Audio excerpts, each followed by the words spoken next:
Ang kwento ni Mang Pedro at Aling Rosa. Isang umaga, nagising si Aling Rosa sa amoy ng kapeng inihanda ng kanyang asawang si Mang Pedro. Tuwing Sabado, ito ang tradisyon nila, si Mang Pedro ang nagtitimpla ng kape at naghahanda ng simpleng almusal. Ngunit ngayong Sabado, may kakaiba. May maliit na bulaklak na nakalagay sa tabi ng tasa ni Aling Rosa, isang sunflower ang paborito niya.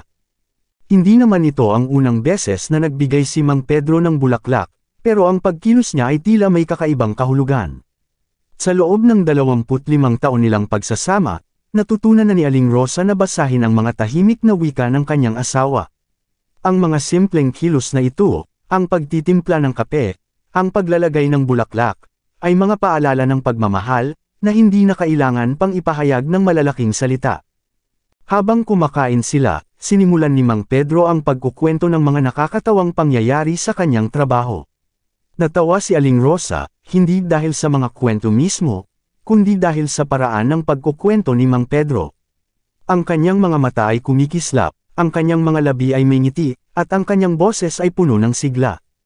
Pagkatapos nilang kumain, naglakad-lakad sila sa parke malapit sa kanilang bahay.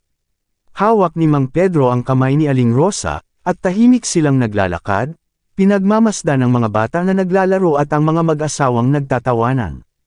Walang malalaking salita, pero ang presensya nila sa isa't isa ay sapat na.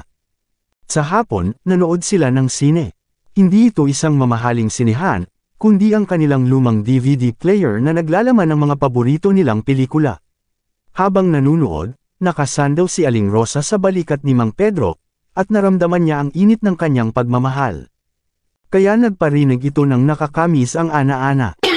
Ang kanilang kwento ay hindi isang kwento ng malalaking drama o pag-aaway. Ito ay isang kwento ng simpleng pagmamahal, ng tahimik na pag-aalaga, at ng pang-araw-araw na pagpapahalaga sa isa't isa.